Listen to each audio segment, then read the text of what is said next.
Yo, sorry for the technical difficulties, but we are back. What's going on, everybody? It is What's Up Wednesday. This week we are talking about models and modeling on your boy's channel.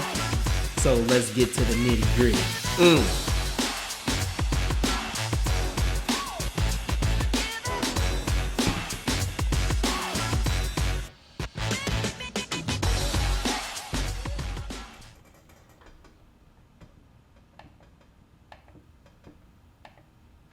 What's going on, everybody? It's your boy. I want to say my apologies for the short delay that we had in audio.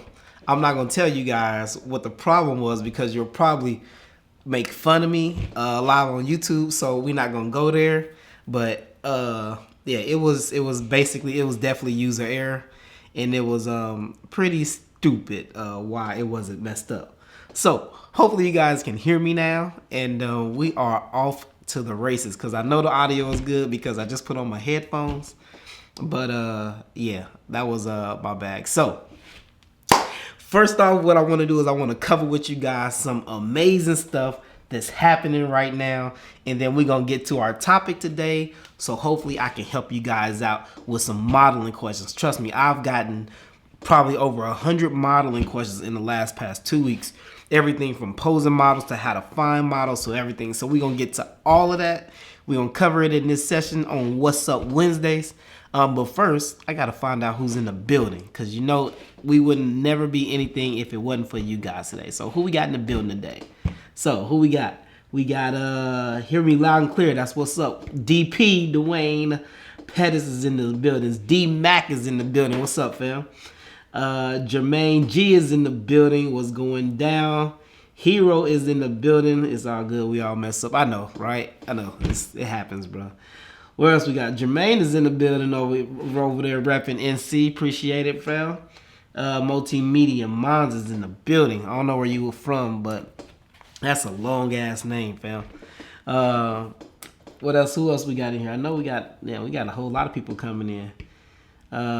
Savannah, Georgia. Yo, I've been to Savannah several times. Y'all got a club down there called the Treetop or something like that. Treetop, right? Downtown Savannah, Georgia. Yo, I've been to that club. I ain't gonna even tell you. I was on deployment. We was on detachment and I went to that club. So I already know about Savannah. I know how Savannah get down. Even names are bigger in Texas. Long as hell too, right? We got Quan from Central PA. Okay. Treehouse. Yeah, dog. Hey, I done been to a lot of places, bro. I'm telling you. I ain't never been to the D, though. I still want to go to Detroit. I never been to the D. So, yeah, we got Detroit in the building. 8 Mile repping.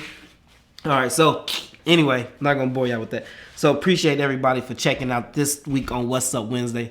So let's get to a few topics real quick. So first thing is, as you guys know, the A7R 4 just released. Okay, well, not really just released, but everybody started shipping their A7R 4 units. So if you guys got an A7R 4 pre-order, if you got your shipping information in the email like I did today, because I was the first pre-order. If y'all order from Adorama, trust me, none of y'all was before me. I was the very first one. All right, I can prove it.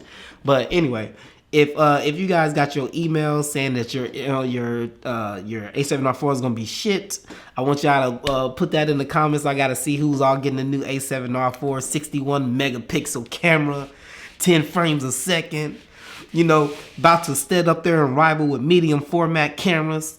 I don't know how true that is, but you know who's gonna test it, right?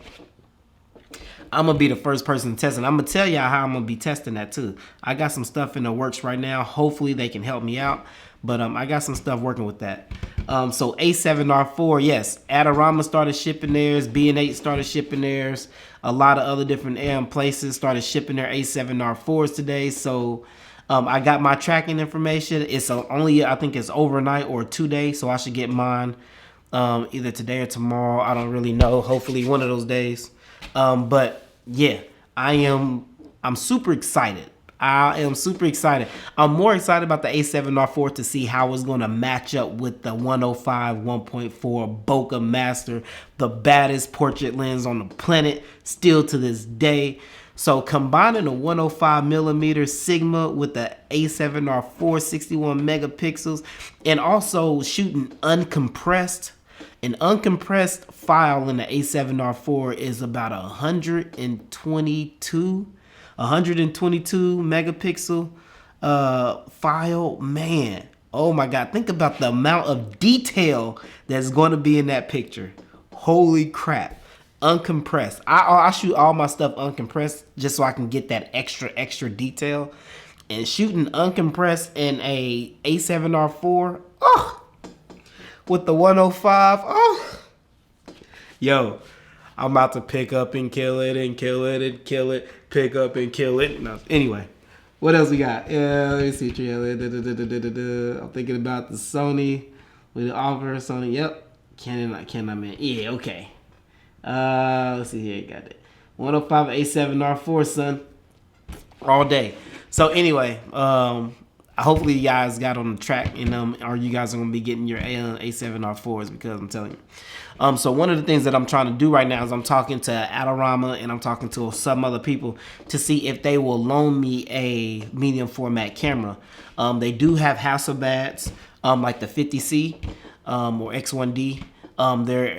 There's also Fuji, who has a couple of mirrorless medium format cameras that I want to try out also. But I'm really interested to test out the quality and resolution of a medium format camera with a larger sensor versus the largest full frame megapixel sensor in the A7R4, to actually see if Sony is really, if this whole talk about how the A7R4 can rival or compete with a medium format sensor, you know, I want to put that thing to the test. I'm talking about full on photo shoots, back and forth, natural light. I'm talking about head to head. So you guys, hopefully I can get it. If you want to help me out, send Adorama a couple emails telling them, hey, get this dude a camera so we can see the review, something like that. But I'm trying to do it before anybody else is gonna try to take my idea and use the stuff. So it's gonna be dope. It's gonna be dope. A real medium format photo shoot versus the A7R4. Oh yeah. So anyway, let's see here. What else we got? The memory cards will cost a grip. I already got the memory cards for my A7R4. I got two of the tough Sony memory cards, which is the 300 megabytes a second write and the 299 megabytes a second read. So yeah, I want nothing but the best to go in this camera. So, and of course in the A7R4 there are two UHS 2 slots, all right, not a 1 and a 2. So I wanted to get two UHS 2 cards to put in both of those slots so I can make sure I get the most out of that camera. I'm talking about straight speed, straight fire. So I went ahead and paid the money and got the fastest cards, 300 megabytes a second, both ways, to see how fast it's going to read, how fast it's going to write. And I didn't want to hinder that camera in no way. So trust me, when I say I'm already ready, bruh, I done already upgraded the memory on my computer. So I'm running 32 gigs of memory. I done already upgraded the storage. So I got a big, nice 5 terabyte SSD. Well, it was not an SSD. It is an SSD. No, I'm sorry, hard drive. I got a 5 terabyte hard drive for, files and everything. So all that talk about, oh, you're going to have to upgrade your camera and you got to upgrade your computer and so it can handle that and memory. Upgraded my memory, upgrade your storage, and just get ready to have fun, because that's exactly what I'm about to do. I'm about to blow up the scene. That's what I'm about to do. Let's see here. What else we got? We back. Yeah, we back. Facts. We need to have Wing Wednesday. All right. Well, hey, I'll tell you what. Next week, everybody grab some wings, and we're going to have some wings on Wednesday. How about that? I also give an upgrade to storage. Yep. Let's see, CF Express. We can't expect you to drop a video. You're going to expect me to drop a video on the A7R4 as soon as I get that bad boy right here in my hands and unbox it. Me and Tamika is going right out, and we're going to kill it. So that's the good thing about living with a model and makeup artist. I mean, when I'm ready to make content now, it's just, let's go. And and that's another thing I'm going to get into when we talk about models. She's really into, modeling and, everything too. So is nothing more like living with a model, bro, or having a model as your girl. So it's crazy. Let's see here. Are we going live with it? Oh man, you know I'm gonna be all live when I get that A7R4. I'm gonna be live, bro. I'm gonna be live. Let's see here. I guess I get the A7R3 as a backdrop to A7 II. Nothing wrong with it, but I don't know if you guys have actually been seeing the quality and the images of the A7R3 versus the A7R4. A lot of people think it wasn't going to be that big of a difference. It is a small, significant difference. You can definitely tell the image quality of the A7R4 versus the A7R3. So to the naked eye, to some people, yeah, I can see a difference, but it's not really like worth it and all this stuff. Hey, to each his own. I have nothing against the A7R3, but for what I do, I have a lot of contracts. I have contracts with companies, with, magazines, with a lot of different things, and I want the highest quality print. And if you guys know, I print my work. I print a lot of work also. So I want the highest quality, and for $3,500 for a 61 megapixel camera, bruh, that's a no-brainer. I'm all over it. So anyway, yep, it's gonna be at my door tomorrow, hopefully. I checked the tracking just a minute ago. It just said, shipped, and it's on its way. It's like halfway here already, and it's only coming from New York, and New York ain't nothing but 6 hours away from me. So, I would like for it to be here tomorrow. But tomorrow, as you guys know, I will be headed down to Charlotte. So if you guys are in North Carolina, as you guys know, there's going to be a B Alpha event in Charlotte, North Carolina tomorrow between 5 and 8 p.m. So I will be in Charlotte tomorrow at the Sony event. So if you guys are close to Charlotte or near North Carolina, you want to come out, holler at your boy. I will be in Charlotte for the event. I've already talked to some of my Sony guys who are going to be there, who asked me to come. So I think it's going to be a fantastic event to get around, to, mingle with a few people, to talk to some of the Sony people, to kind of like put a name with a face.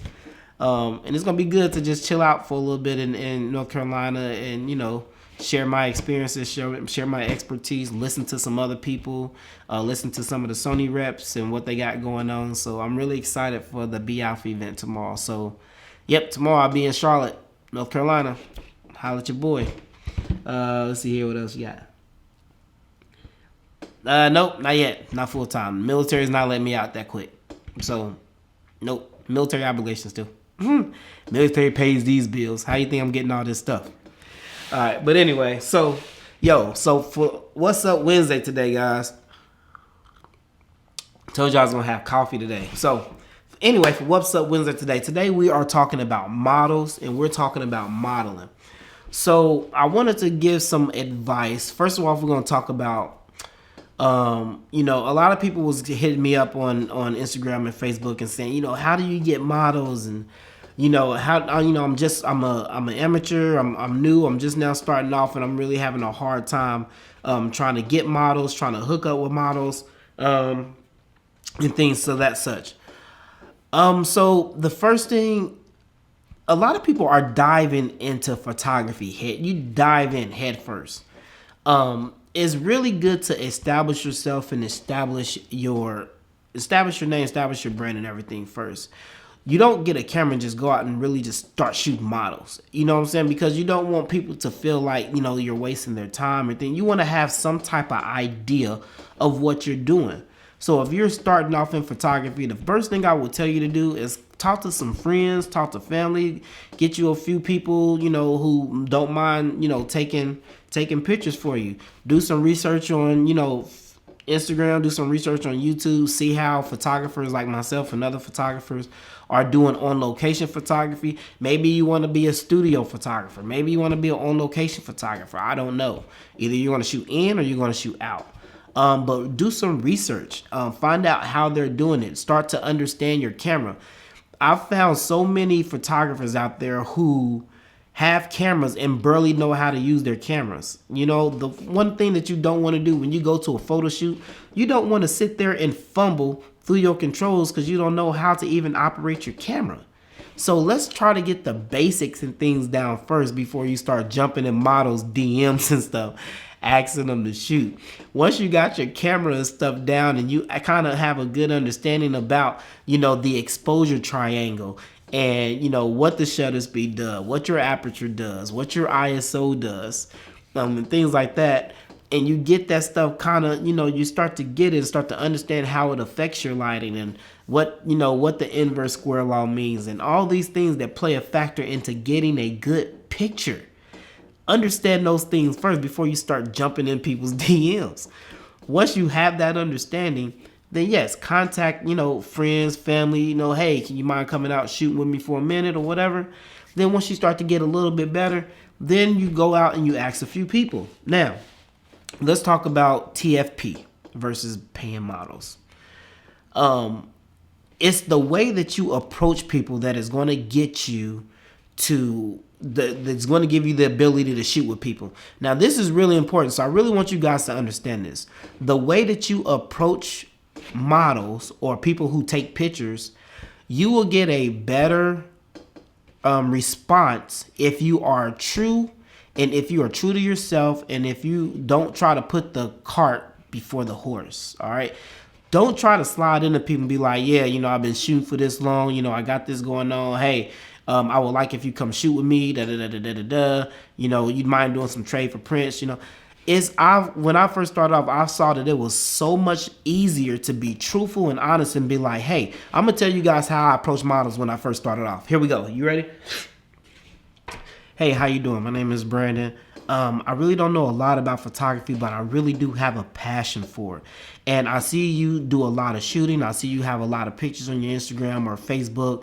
And if you have the time, if you have about 30 minutes to an hour, I don't have a lot of money right now, but I would love it if you would allow me to do some trade for prints. I'll be happy to give you the pictures from a shoot, but I will just like 30 minutes to an hour of your time just to, take some pictures and to, kind of experiment and have a good time. And maybe you can teach me some things and, some things like that. The way I approach models, almost every model, and all I did was copy it. Once I got it down how I was going to say it, all I did was copy and paste that joker into like 20 or 30 different DMs. I promise you, about 95% of the people that I sent that message to was like, oh, that was so sweet. Okay, when do you have time to do it? When would you like to do it?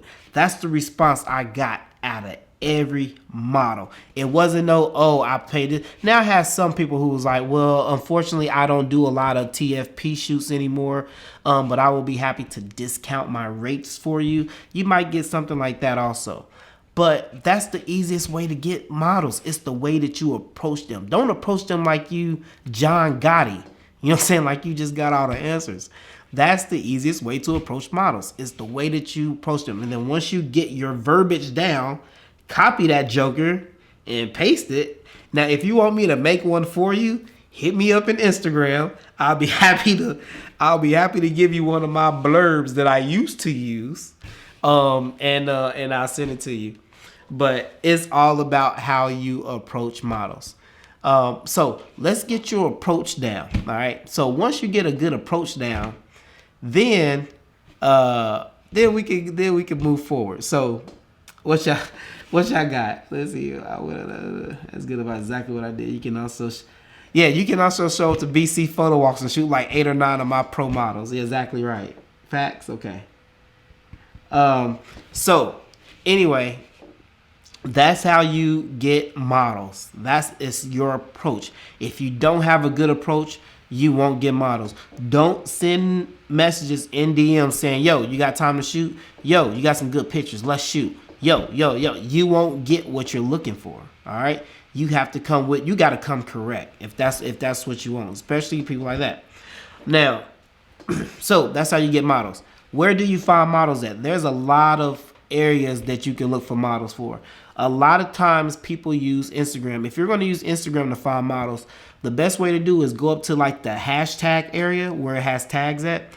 Say, for instance, if you live in Dallas, use the hashtag like Dallas models or Texas models or something that coincides with the city that you're living. Like me, I'm in Virginia Beach, so a lot of people be like Virginia Beach model or Hampton Roads models or some type of tag, or Virginia models, some type of tag that will coincide with the city that you live in and model. Because a lot of females who are so-called models will use that type of tag when they post their own pictures. If they consider themselves a model, they will use something that is related to the city that they live in. So if you live in, I don't know, Detroit model, the D models. Hell, I don't freaking know. But that's the key to finding out if you're going to use Instagram.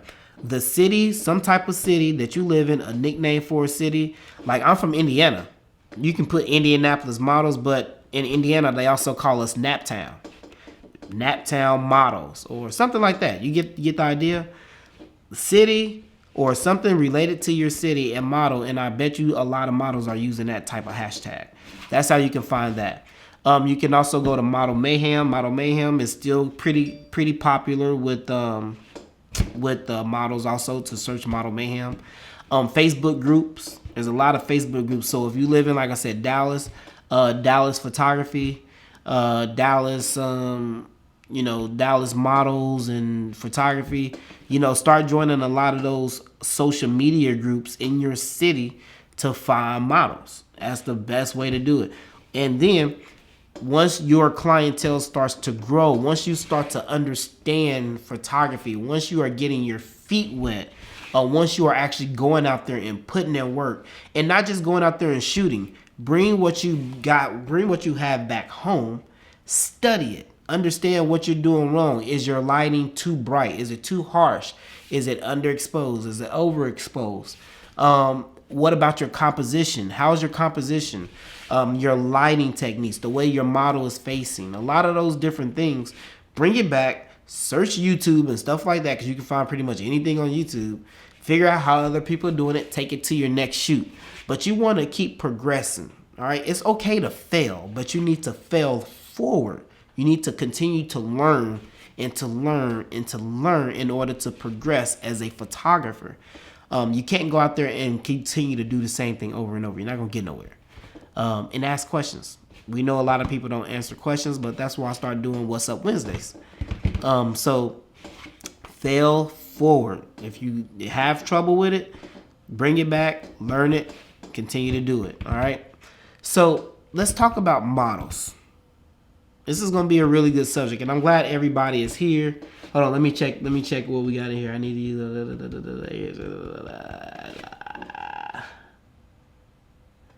You so silly. Hey, trying to pull up. Do a video on composition. One day. Do you know what composition is? I see a lot of people using the word composition. Do you know what composition is in a shot? I'm gonna tell you exactly what the word composition means, and a lot of people get this word confused with photography. When I say check your composition, or if I'm checking my composition on a shot before I take it or even after I take it, composition encompasses a lot of different things. It's just not one thing. When you check a composition is your lighting, it's your model, it's the pose, it's the ambient, it's the structure, it's everything. Composition of a picture encompasses everything that goes into that picture. It's just not lighting and flash. It's everything. So before I take the picture, if I'm checking my composition, I have to check the lighting. I have to check and make sure there's no obstructions coming out of my model's head. I'm trying to check to see, where the lighting is, where's my light pose, what's around, where's her shadow at. I'm checking all these things. That's what composition means. Composition is everything in that picture. And when you have a problem with your composition, something's off. That's what it means to have, good, your composition is good. When I be like, yo, your composition is good, that means pretty much everything in the picture is flowing. It goes together. So don't be confused by the word composition. I promise you, if you look it up, because I've studied photography for a long time, if you look up the word composition, it'll tell you. Composition is everything that goes into a picture. It's not one thing. It's everything. So yeah, but yeah, definitely. We'll probably go over composition one day, and we can start off with a picture. And basically what I'll do is I'll throw a picture up here on the screen, and we can talk about the composition of that picture. All right, maybe we can do that next week on What's Up Wednesday. I'll just put up there. We're checking composition. I get a few random pictures from people, stuff that I haven't even seen, and we just gonna throw it up here and we'll talk about it. We can do that also. I'm game for that also. So anyway, so let's get to the subject. So let's talk about models and modeling. I don't want people to be confused. A lot of models use this word model like it's coffee. All right. Did you know actually in the modeling industry, in the actual modeling world, in the modeling industry, you're not really considered a model actually until you're signed with an agency. That's right. I know a lot of signed models, and a lot of actual signed models consider it a slap in the face when people on Instagram, Facebook, and all these social media outlets use the word model like they're an actual model, because they haven't put in the work to actually be a model or a signed model. A lot of people get angry about that. Did you know real models like you're not a model. You haven't paid thousands of dollars for coaching and teaching lessons. You haven't put in thousands and thousands of dollars to develop an amazing portfolio to pay for pictures and things like that. You're basically only taking pictures for social media and Instagram and Facebook. You're not actually out there going to places like New York and California and all these agencies that have really big modeling agencies. You're not going on go-sees. You're not going to brands trying to brand yourself or trying to be a part of trying to be a part of something like that. How many people out there know what a go-see is? I could probably ask every model or everybody there, what is a go-see? They probably wouldn't know what it is. Models, live for go-sees. Where they're trying to get with agencies and they're trying to get with designers, either whether you're going to be a runway model or a fashion model or whatever the case may be, just portrait or headshot or whatever the case. A lot of them don't even know what a go-see is. So when I hear this word model, and this is no slap in the face to people out there, but when I hear this word model and I go on these people pages and things and I'm looking at their pictures and stuff, and I'm like, and then you get them in a photo shoot. Half of them don't know anything about lighting. One of the things as a model, one of the first things you need to always know, especially if you're shooting with a photographer who's doing on location and who's using lighting, you should always know where your light is. They even teach you that in America's Next Top Model. Always know where your light is. That's modeling 101. So how you're not a model, you don't even know where your light is at. You should always know where your light is at, because your poses should automatically coincide with your lighting. So if I'm a model, I'm not going to pose over here and do something to where my body and my figure is posing in this way when I know, for instance, the lighting is on this side. And a lot of models don't understand that. So I'm like, okay, that's a big red flag. Another red flag to me when people call their models, when I look at their page, I can look at 100 different pictures on a model's page. One thing that I'm really big and meticulous about, if you guys watch my videos, one thing that I'm really big on every model that I shoot with, and they will tell you that, is their facial expressions. There's two things, guys, listen. There's two things that's going to get you a great picture, a beautiful picture. The lighting can be off. Everything in the picture can be off. But listen to me, I'm telling you, if you don't remember anything else, there's two things that is going to make your picture the best picture. That's the way that the model is posed and her facial expression. Half of the people that I see today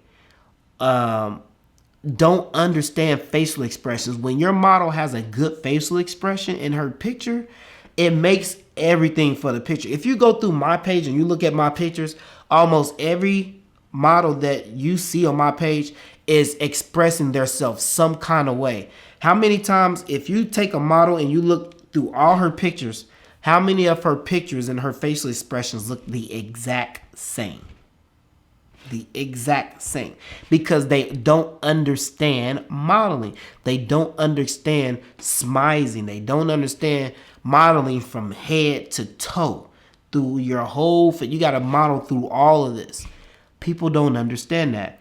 You as a photographer, a lot of times to get the shot that you want, you have to explain to somebody who calls theirself a model, you have to explain these things to them. You got to invoke that expression in your pictures.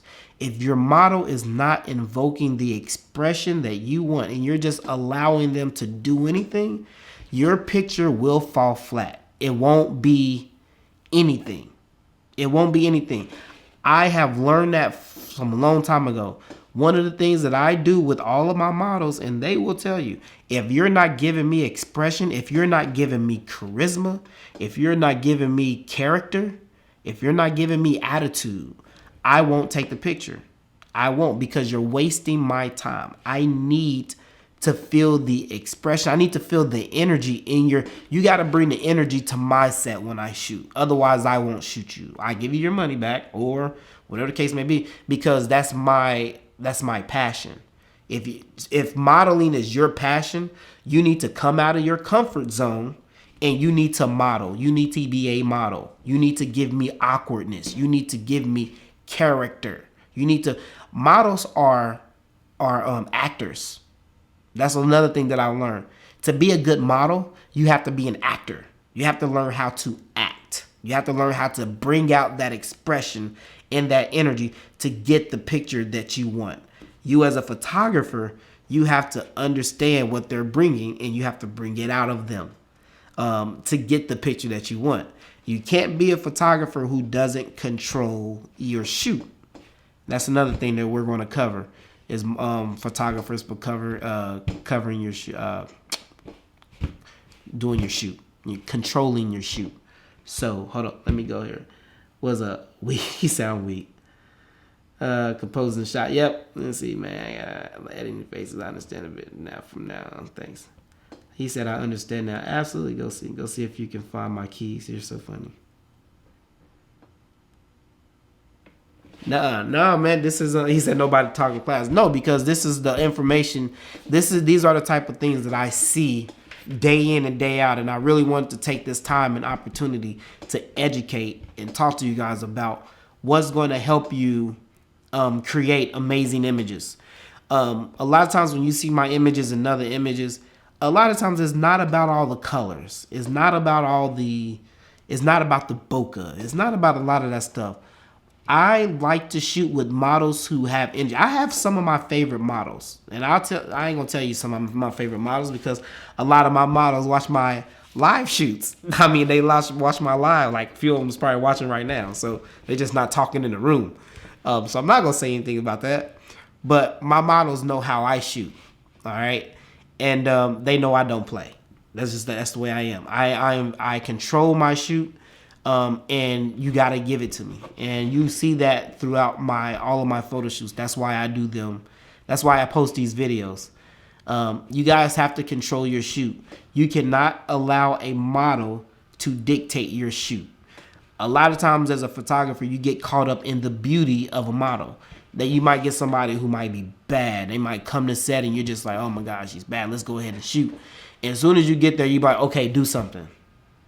What do you guys do? Like, half of y'all be like, all right, go. Like, go. Like seriously? No. You have to control your shoot. That's my rant on models. But I don't consider a lot of models model. You are somebody who takes pictures. Most of your pictures are just for social media.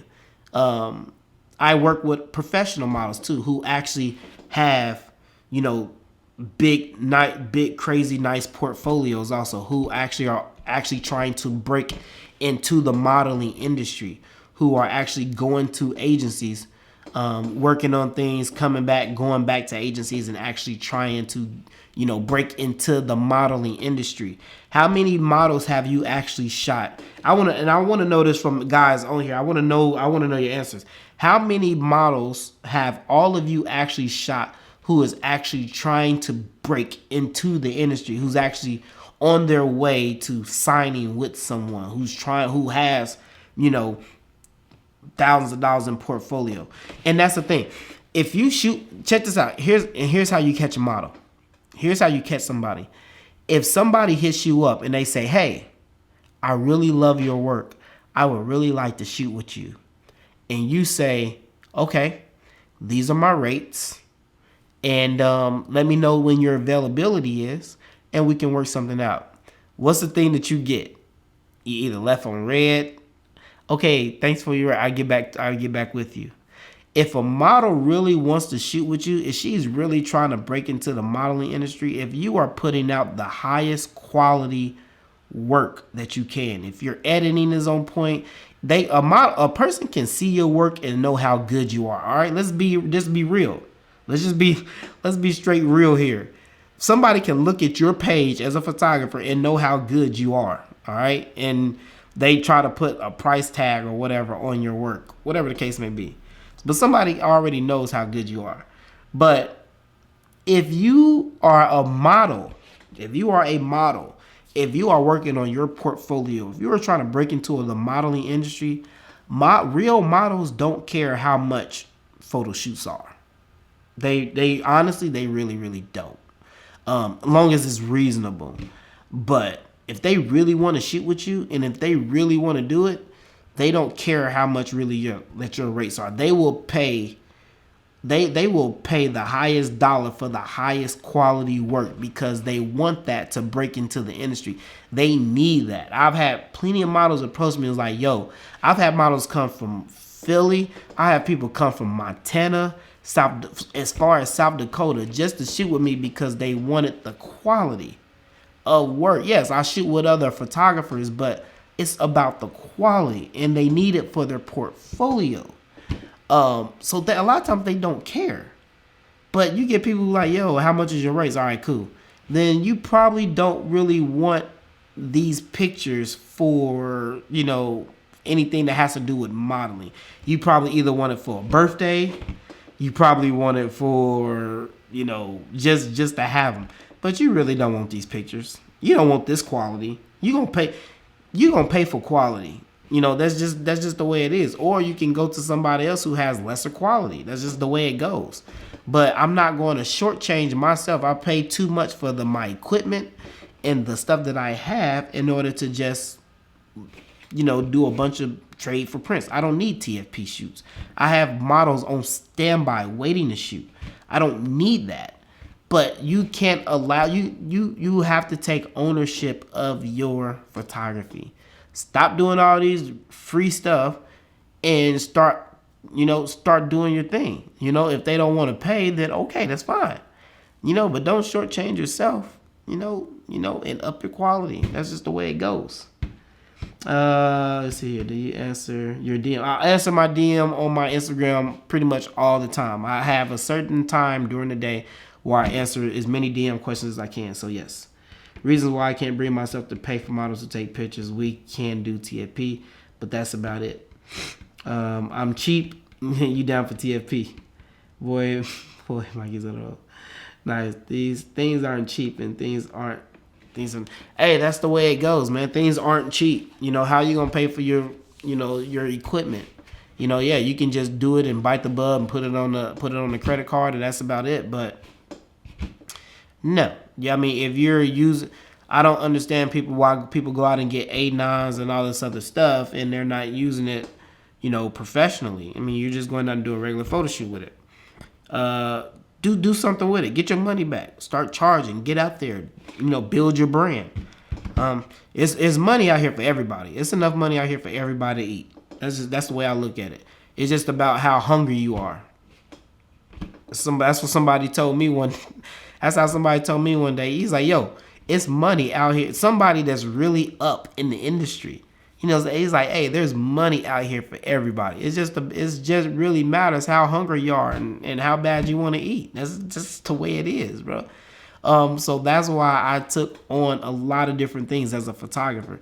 I wanted to be the most versatile photographer that I could be. I wanted to learn how to do flash.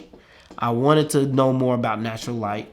I wanted to know how good I could shoot in the studio. I wanted to learn studio lighting, studio setups. I wanted to learn how to shoot with an LED because a lot of times I shoot in really enclosed locations. I can't take flash everywhere I go. So it's really important to learn how to shoot with LED because shooting with LED is a little bit different than shooting with flash. I wanted to learn how to do a lot of those different areas. I wanted to learn retouching. I didn't want somebody working on my stuff. I wanted to learn how to do my own retouching. So I wanted to be the most versatile photographer that I could be. I wanted to learn how to shoot during the daytime. I wanted to learn how to shoot when it was cloudy. I wanted to learn how to shoot when it was pitch black outside. I can shoot when it's midnight outside. I don't care. I can take my flash out. I can set up. And I can shoot when it's pitch black outside. I don't care. But I don't want there to be any restrictions on my brand. So if somebody asks me to shoot during a certain time of day, out of the studio, I'm going to be like, I got you. And I know the shots are going to be fire because I've studied and I've done and I've trained to be able to do that. And that's what it's important for you guys to do also. Understand, build your brand and be more than a one-trick photographer. A lot of these photographers out here only know how to shoot one way. If you want to eat and you want that money, learn how to shoot more than one way. All right, so anyway, back to the subject. So we talked about models. Let's talk about modeling. Models and modeling. Modeling has a lot to do with controlling your shoot. You guys have to control your shoot. What I mean by control your shoot is you cannot allow a model to come to your photo shoot and do their own thing. You cannot. They will get in front of you and they will just go, and they won't know anything about what your lighting is, how you want them to pose. You got to remember, a model can't see behind them. A model can't see ambient. A model can't see what you can see as a photographer and what you're trying to capture. They can't see that. It is your responsibility to pose your models, to get them in the frame that you want them, and to get the shot that you want. My models, 95% of my models do not pose through a whole 1 hour or 2 hour shoot. And my mentees, the people who I mentee, I teach them and I train them. You should be able to pose a model at least for 2 hours straight doing different poses. You should be able to pose a model for at least 2 hours straight by yourself doing different things and getting different looks. If you can't, then you need to work on posing. You should be able to pose a model. One big thing about posing models is this. Posing models is this. You need to pose a model in the way that they are for the shoot, in the way that you are shooting them for the shoot. What I mean by that is if you're doing an urban shoot, let's take urban for example. If your model is dressed in like a t-shirt, maybe some overalls or some pants with some tennis shoes, really urban looking, you should pose them in a urban type fashion. They need urban type poses. If you're doing something a little bit more elegant, a little bit more, fashionista, all right, a little bit more couture, I'm not going to pose a model who is dressed more elegant. I'm not going to pose them the same way I'm going to pose somebody who I'm doing an urban shoot on. All right, so that's why you're going to have to separate the two, and you need to understand posing. Posing is more than just one type of posing. People be like, yo, I can pose. Or you give somebody a different model with different things on, you're going to have to learn how to pose them in different ways. And that's the biggest thing with modeling. When you have models, you have to model them different ways, different looks. All right, you need to pose them in a way that relates to the type of photo shoot that you are doing. If you guys look at the last picture that I just posted on my Instagram with Tamika, she brought this kind of this 90s look that I wanted to get. You know, straight Fresh Prince of Bel-Air back in the day type look. With all the chains on, the big earrings, you know, the boots on, kind of urbanistic. So I went to find a location that went with her style, that went with the style of the photo shoot. And I wanted to elongate her. All right. I wanted her poses very elongated. Because I was using the 17 to 28 ultra wide angle lens. So I said, this lens is perfect for an urban shoot because it gets a lot of the background. It gets a lot of the ambient. She can elongate, and she was dressed really like hip, really like urban. Everything went so good together. The colors, the outfit, the hair, the earrings, the chains, and her poses was just like the photo shoot from yesterday is going to be out next week. I'm moving it all the way to the front of the line because that 17 to 28 millimeter ultra wide angle lens from Tamron was outstanding. But her poses went with the shoot that I was doing. So again, watch how your models are posing. All right, you got to catch their poses. I'm very meticulous. I pose them from their head down to their feet. The little things as much as like where their hands are, where their fingers are at. You know, some of them pose stuff. No, I'm very meticulous. I want this hand here. I want this hand. I want these fingers to do this. You got to be very meticulous in your posing. And it takes a while to get it down. It takes a while for it. But be very meticulous. Start to be very meticulous in your posing. You know, don't just pose like, okay, that's a good shot. Oh, good, good, good, good. No. You got to be more meticulous in your posing. And it takes a while to learn it, but it's a process. But once you get it, this stuff is on point. Let's see. What questions do we have? How would we work on posing? How do you work on posing? I'm going to tell you. Start to watch other videos. America's Next Top Model is a game changer for a lot of photographers who are starting out. When I started off, I watched a lot of America's Next Top Models. Unfortunately, if you guys don't know, I'm sorry, but I did. But it made me a beast photographer. That show made me a beast photographer because of the stuff that it teaches you and the stuff that they were teaching they models. And you should watch it because Mr. J, he gets really, really angry because they be like, he'll tell them, you're not giving me nothing. You're blank. You're bland. I've had to tell my models that sometimes. You're not giving me anything. You're not even here. You're just, your facial expression is just blank. You are just bland right now. You're not giving me anything. That show is incredible. That's one of the biggest shows where you see hundreds and hundreds of photographers. You see thousands and thousands of models. You learn facial expressions. You learn posing. You learn etiquette. It's very, very good with teaching you photography and modeling etiquette. It's the best place to be. It's the best place to watch a lot of that stuff. So if you guys really want to learn a lot of stuff, go to Netflix. Go to America's Next Top Model. Start all the way at I will start at season 2. Season 1, they was kind of like just, working out the bells and whistles. Start at season 2 and watch that show all the way. It's like 24 seasons long or something like that. Yeah. 24 seasons long. That's how long it is.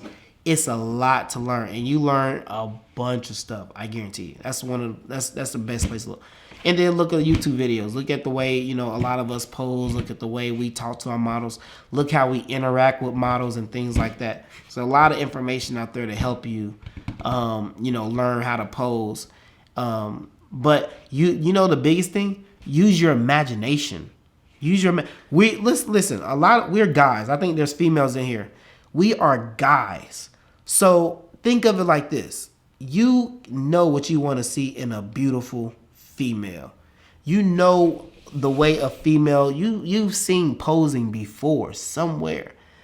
But what I found with a lot of photographers, it's hard for them to express to their models how they want that pose to come out. You can see the pose in your mind.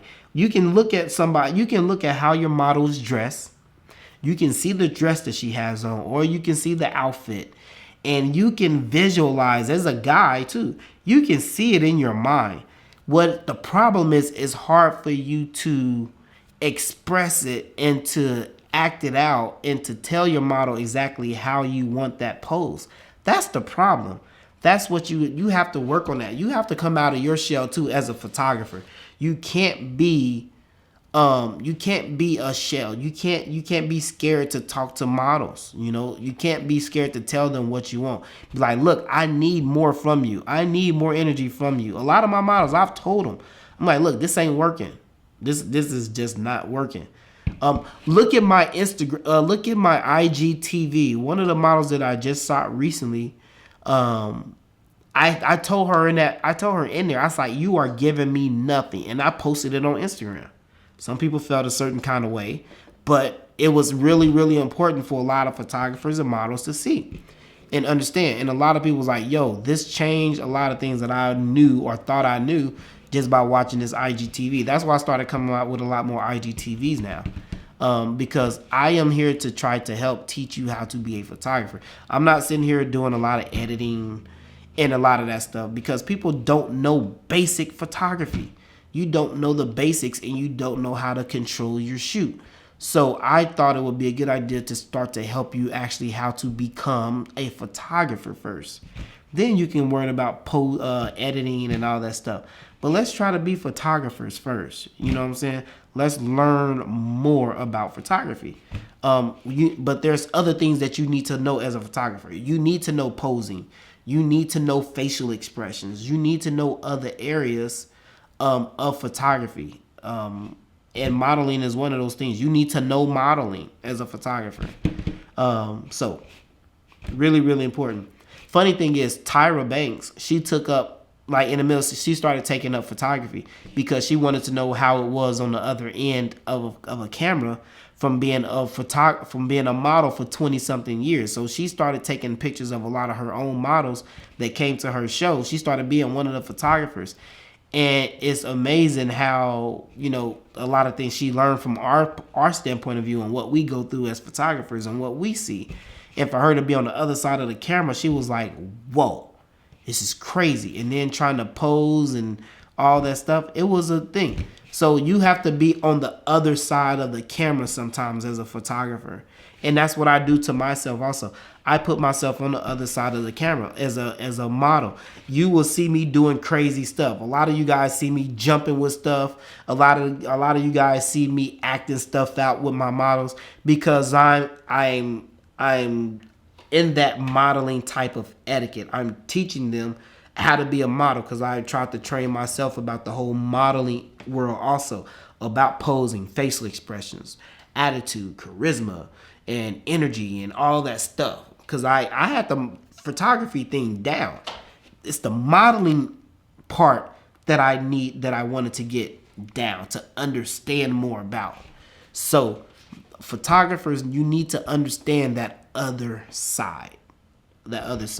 So do some research, start understanding, start branching out and start understanding that other side of photography because there's a lot more than just taking pictures. What you got? You don't think I didn't go? One of the biggest simple. Yeah. Yes. Yeah. America's Next Top Model is on Netflix. Let me see. I'm about to hit y'all with some model. But anyway, yep. So that's my rant on models and modeling, guys. So hopefully hopefully the teachings and hopefully the information that I gave you guys today will help. You can always go back to this video once it's posted and learn and do some more watching and learn some more things, and hopefully the information that I've given you has been helpful. I don't know what we're going to do next Wednesday, but maybe we can start maybe I can get some pictures and we can start doing some composition teaching. I do know I had the critique. I did the critique a while ago. I haven't did another episode of it. It's been a while since I did the critique. So I'm looking into doing that again. But right now, with the A7R4 coming and so many other things that I got coming, Sony sending me a few things like the 3518 to do some testing and stuff on it. I also got the new Sony RXO 7 coming and a lot of other different things that I'm going to be doing some reviews on. So I'm really swamped with a lot of stuff right now. Plus some new tech that I got in the mail that I'm going to be doing some tech reviews on. So yeah, I'm going to be busy for the next couple of weeks. So, but if you guys have any ideas, definitely. So next week, what I want to do is I want to get a few of you guys. If you guys are going to be available next Wednesday around this time, I want to get a few of you guys to come on, and we can have a conversation, talk about some things, and we'll get about 3 or 4 people online and see if we can have a good conversation. Also, you got to bring wings though. Everybody got to have wings next week. So anyway, definitely. What about pricing? Let me tell you about pricing. I'm gonna give you the short end before you go. I'm gonna give you the short end about pricing. Hold on, cause I ain't drunk none of my coffee. I'm gonna give you the short stick about pricing. Here's the short end about pricing.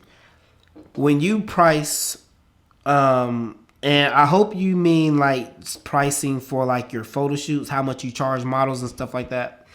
There's a lot of things that go into pricing. Hear me out. Listen to me really quick.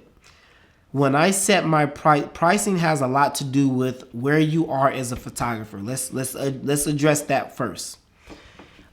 Pricing has a lot to do with where you are as a photographer, how good you are. That's the bottom line. How good, how much what are you worth? What's your worth?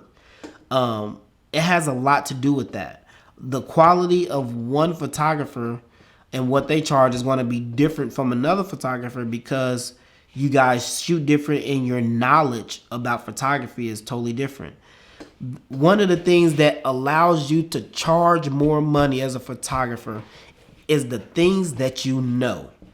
How well you know them, how well you know flash, how well you know lighting, how much of a master of lighting you are, how well you know editing.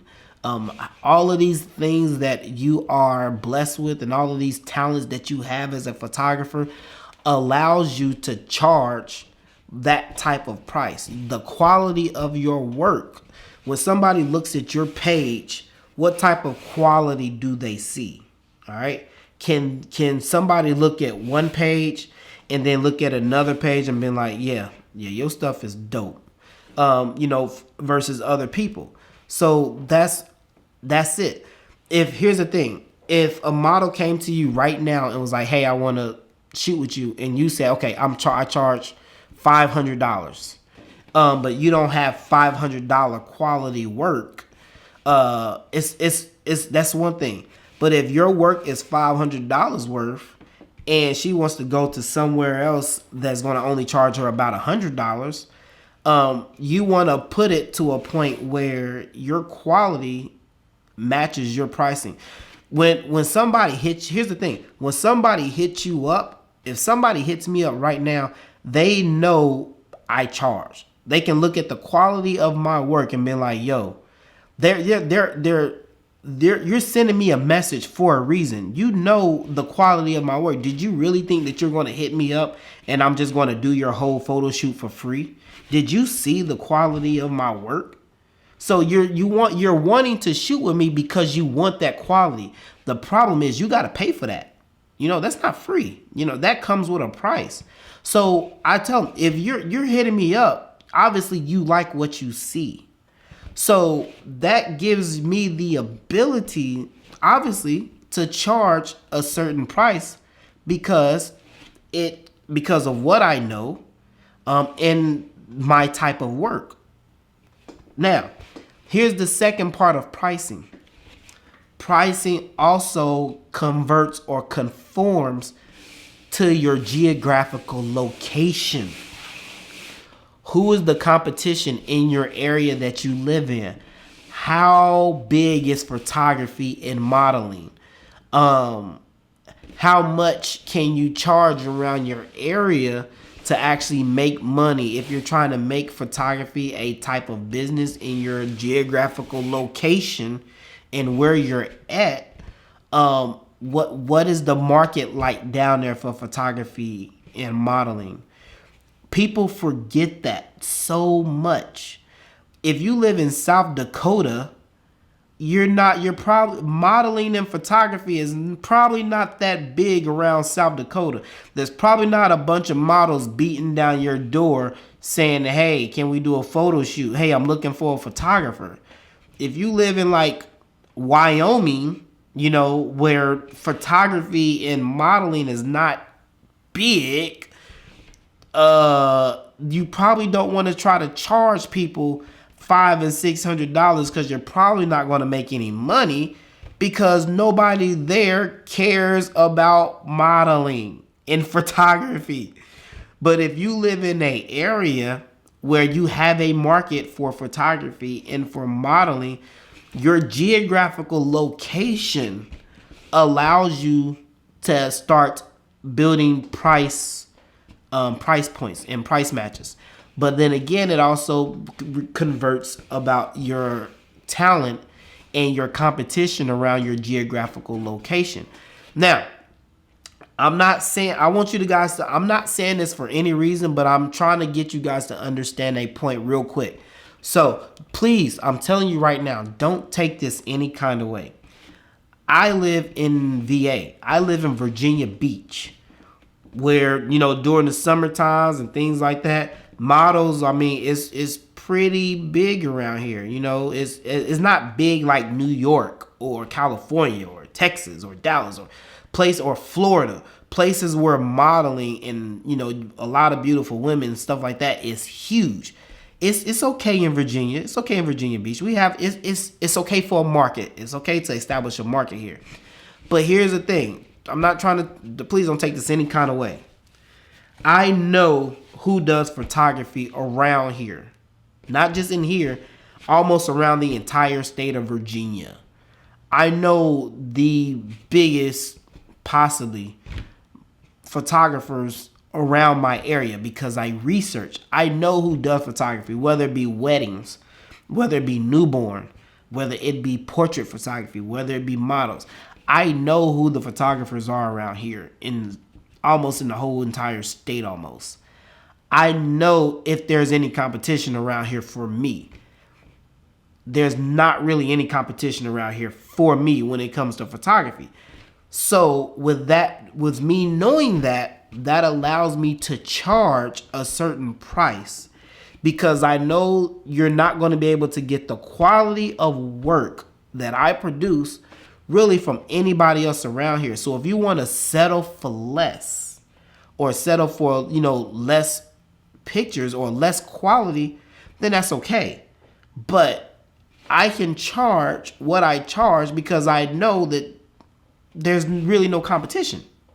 You understand what I'm saying? And I'm not saying that to be, boastful or anything. I'm trying to prove a point to you. I'm trying to get you to understand where pricing comes in at also. That's what I mean by geographical location. It's also dubbed about who's around your area and what's going on in your local area. Nobody around here is messing with what I do. So I don't care. Whatever. I can charge what I want to, pretty much what I want to charge, but I don't overcharge and stuff like that. I charge according to my standards, what I know and what I do. And I know the quality that I put out and what I know from 7 years of photography. I know what I'm capable of doing, especially when it comes to editing and a lot of different things. I can charge that. And then around here, if people ask me for prices and stuff, I can charge because you can go to any other photographer around here, but you're not going to. And I tell people, I'll say, hey, it's okay if you want to do.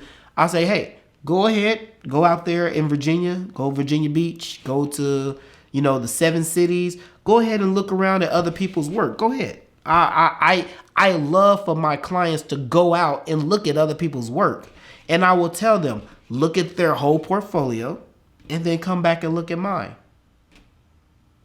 every time. I don't. That's how you do it. When you produce this, you can do that.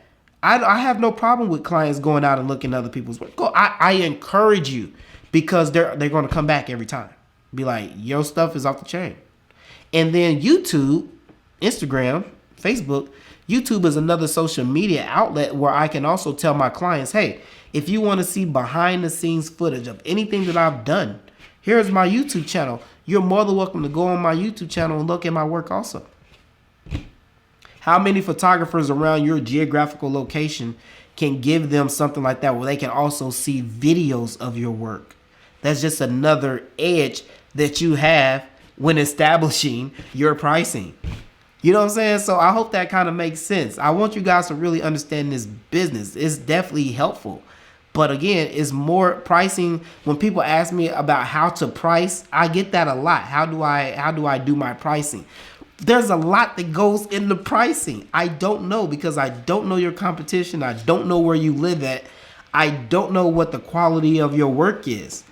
There's a lot that goes into it. So I hope that really helps you to understand, and you need to do some research for your own as a photographer to find out how to build your brand in your local area and what the competition is around there to help you establish pricing. It's easy. It's not really hard. People make it hard to understand. It's not hard to understand. So, questions. What else you got? Let's see. Oh, he is using the big words like he's something. He's so stupid. Equals market. I agree, man. How do you often deal with price shoppers? Everybody's a price shopper. How do I deal with price shopping? That's easy. A lot of people will hit you up and be like, hey, I'm just looking for prices on your packages and stuff like that. I deal with them the same way I would if they was coming to me and asking me for prices on my photo shoots. I would give them a price, and I would tell them what comes with that package, the editing and things that's included in that, and I will tell them that. And then they be like, okay, cool. And I be like, yeah, hey, that's great. You know what I'm saying? This is what I charge. And you're more than welcome to look at my work that I've done. You're more than welcome to look at some stuff on my channel. You're more than welcome to look at, all these different things. But I highly encourage you to definitely go through all of my work. And can definitely continue to shop around. I think that's great that you are shopping around for the best price possible. But here's the thing that I want you to do as a client and as somebody looking for something. I don't want you to get caught up in price shopping to a point to where price is the only thing that matters, because we want quality, right? You want good quality work. And if you want low quality budget work, you're going to pay a low quality price. To get the best, you got to pay for the best. So it just depends on what you're looking for. So I highly encourage you to price shop. I definitely do. But I want you to understand quality. All right. Now, if you're okay with, having something that is not as high as quality for a little bit lesser price, by all means. But what you get here is you get top high quality work, and you get I also have editing packages and a lot of different things, so definitely I highly recommend you shop around. But let's not get so caught up in pricing to the point that where you're going to settle for budget quality. Now, if that's what you're looking for, I highly recommend you take something that's $50 to $75, but you're going to get $50 work. So if that's okay with you, then, by all means. So it is what it is. And then after a few times that they looked around at some prices and looked around at work. See, because what you do, here's how you deal with price shoppers. You get their mind off of price. It's not about price. Photography is about quality work. When people come to me and they talk about that they're shopping around from prices, I meet them where they are. I talk to them. I talk to them about their price, but I get away from price, and I focus their mind on quality over quantity. That's what this is all about. I get you talk to them. Oh, okay, cool. We're gonna talk price. Well, this is what I do. You know, this is what I charge. But here's the thing that I want you to understand. I want you to understand what the word quality means. I don't want you to get caught up in price. Now, prices that, you know, if that's a little bit out of your budget or something like that, I'm not going to really bend from what I know, because I put a lot of time, effort, money into my equipment to make sure that the quality that you see before you, is something that is passionate and something that you're going to get. So I can't really bend too much on that, but I don't want you to get caught up in price. I want you to understand quality before pricing. So the way that you address people as a photographer, you got to come out of your shell. I'm not scared to talk to nobody when it comes to photography. I'm one of the most passionate people that you're going to ever meet when it comes to photography. But I understand this business also. It's about understanding the business aspect also. And if you can't let that roll off your tongue, you know, and if you can't fight for your business and fight for your brand, then you're in the wrong business, or you need to just have this as a hobby. So it depends on what you're trying to do as a photographer. If you're trying to really build something, then you need to understand this business, and you need to understand how to deal with things like that when they come. It's not about price. Some people might look at it as price, but those are the kind of people who are not really doing it for a certain reason, if you will. I don't freaking know. Whatever. Let's see here. Whatever. What else you got? I'm almost done. We almost done. I'm just answering questions right now. So you guys got me for like 10 minutes. Give me questions. 10 minutes. Here we go. Questions. Go. All right. Let me see. I'm gonna scroll up. Let me see here. Let's see here. What are you doing with your? Okay. How about? Let me see. Okay. How about contracts? I really don't. I don't really get into a lot of contracts because I have a source, not a source. I have a group of models really that I shoot often. So we already have an understanding. I do have contracts that I have written up. I even have TFP contracts because sometimes I might need a model for content creating. But I just use Tamika now because she's a beast. Before Tamika came into the picture. But I do have contracts and things like that. If you need help with like a TFP contract or contracts for like, signing, send me a DM and I can give you a lot of different pointers and I can give you some verbiage that you should definitely include. I don't have time to go through contracts with you, but are contracts important? It depends on it. That's between you and the model. It just depends. My models know, a lot of models don't know the rights of photographers. Hell, photographers don't even know their rights. You don't know. Photographers own the rights to every picture that you take. Unless models can post pictures. They can post things to build themselves. But when it comes to shopping those pictures out and companies using those pictures for some type of financial gain, there are photography laws that protects you from those things being shared. And that's kind of when you need those clauses to help protect you. Other than that, most of the time it's understood. But when companies try to use those pictures for some sort of financial gain or something, then that's when that percentage and those things like that have to be talked about between the photographer and the business. So, because you're supposed to get a part of that. You know, if they're using it for that, you get a percentage of that. If somebody sees some nice boots or a coat or a jacket on somebody and knows that company wants to post it on their website, you get money for that. You know, you need to know your rights as a photographer too. So I highly recommend you look in photography laws. I ain't got time to sit up here and do it to you because I've already studied it and I know what the laws are. You need to look up photography laws. So understand your pictures also. Let's see here. Go. All right, going down. What focus settings do you use for A7 III? I use continuous and I use flexible spot. Most of the time I use flexible spot. And I use continuous autofocus. I use single autofocus also if my model's not really anything. Stationary. If she's not really moving a lot, I use single spot. I use single shot.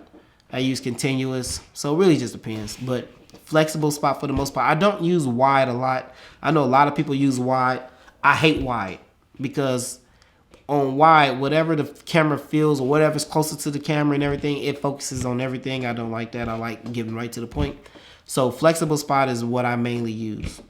Medium, flexible spot, medium. Sometimes I use large, depending on if they're far or close. Don't act like you ain't see the questions. Say which. I ain't even see what you said. What's up, dude? How you doing tonight? What's going on? Who's that? 6-0. What's going on, baby? How you doing tonight? Just wrapping up. Let's see what's up. Let's see here. Where we at? I'm scrolling through the questions. Let's see here. Waiting for Brandon to stop talking in circles. I never talk in circles, dude. I'm on point. I follow you also. Let's see 35 or 50 millimeter for Sony. Ooh, whoo, that's hard. Wow. I would probably go, oof, Jesus. That's hard. The 50 millimeter 1.4 that I use from Sigma is just a monster. I mean, you're only talking about a 15 millimeter focal length difference. So, I mean, that's an easy few steps to the back, steps to the front.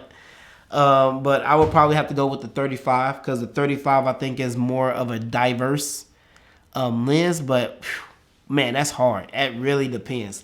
I got the 50 millimeter and I love it to death. So, yeah, but 35, I mean, everybody I think should have 35. Ready to what you this? Let's see here. I got the Sigma 3514. Can't wait to use it. Yes, let's see here. The artist, the artwork. There. 51.4, perfect. What's the biggest difference in softbox sizes and shapes? The biggest difference in softbox sizes is the amount of light spread that you're going to get with the softbox. That's the biggest thing with softboxes. A larger softbox, like a 48-inch, something like that, is going to give you a softer light and is going to give you a larger light spread. That's how it is. A softbox that is much smaller is going to give you a narrower beam of light, and is going to give you a smaller, narrow beam of light, smaller light spread. It's not going to be as soft. Because of, everything is more focused. So that's the biggest difference in soft boxes. Me, I love larger soft boxes.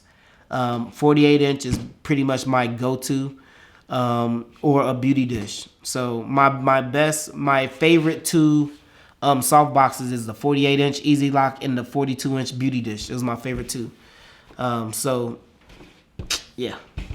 Let's see here, what else? Oh man, yeah, come on, light speed. It's light spread. Let's see, should a portrait photographer own the 85? Should a portrait photographer own the 85, 105, and a 135? You know what? The funny thing is, I was battling with this because I do have the 85 and the 105. I'm not the person to ask that. I'm telling you right now because I own the 85, 105, and I'm actually thinking about selling my Sigma 85 1.4.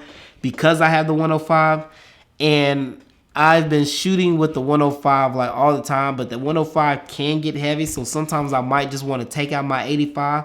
Even though the Sigma 85 still has some weight to it, I love it. It's the best 85 on the planet right now. It's still the best 85 I've ever used, and I don't really want to sell it. But there might be some times where you might need that 85 millimeter. I just don't know. And that's, you talking about a 30, was that 30, 10, 20? Yeah, no, 20 millimeter difference. Not too bad, but it's still a difference. But I'm not a big fan of the 135 though. I think the 135 is just way too far to be locked into that focal length. I think the 105 gets you so much closer to your subject. It allows you to do so much more than the 135. I'm not a really big fan. But the video that I'm going to post this week, I just did a photo shoot with the 135. And I'm just posting it now so I can show you my thoughts on it. So that video will be out in the next 2 days, maybe 2 days. I'm going to try to get out in 2 days. where I shot with the 135, the G Master. So that video is coming, but not a big fan of the 135. Let's see here, 85, 105 all day, Boca Nation. You can know it. We're going to that question. I am definitely looking into getting the 35mm 1.2 from Sigma. I'm sorry, but that lens is incredible. So sorry. 105 Nation. 105 Nation is never over. Mikey don't have the one. Photo Mikey you don't even have a 105. So ain't nobody thinking about you.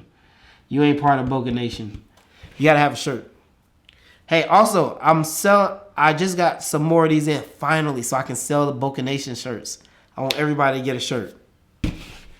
That's my plug, but I ain't put it out there yet because I gotta finalize it. But shirts are coming now. Hashtag get your Boca Nation shirt.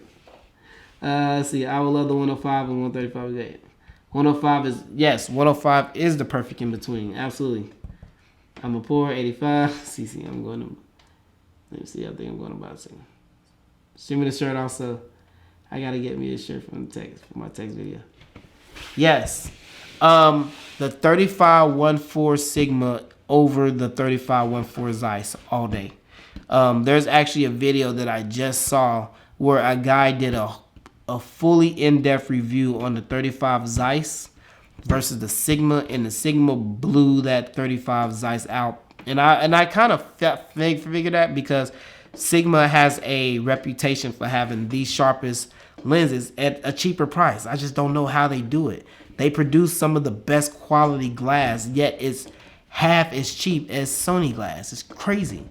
And it works just as good. I absolutely love it. I'm a huge fan of Sigma. But anyway, yo, I think that's it, man. I think I got everybody. I think we answered all the questions. So I want to thank you guys for checking out the live. Make sure you get your wings next week, because we're going to be back here at the same time, doing it again. I don't know what the next topic is going to be, but you guys will see it in the upcoming. If you follow me on IG, follow me on Facebook. We're going to bring the next topic up next week. I'm going to try to do composition.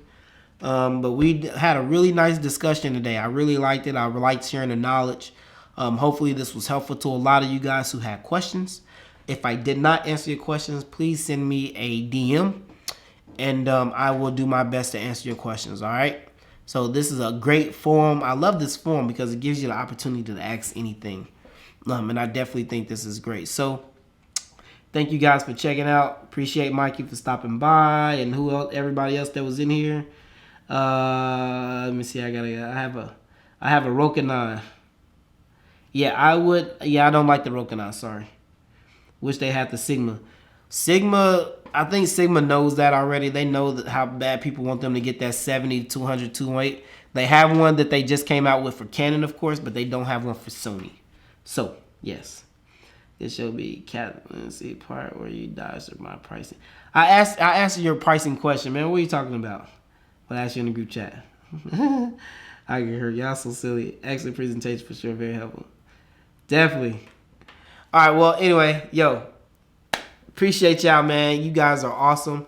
I love doing this, and I love sharing the knowledge. So until next time, Boca Nation, stand up. Be on the lookout for Boca Nation shirts coming soon. Hopefully, everybody will go out and get your hashtag and represent, support. And just have a good time with this thing, and we're going to keep doing this until the wheels fall off, all right? Holla at your boy. We out of here. Mikey, shut up. You're not my #1 fan. Silly.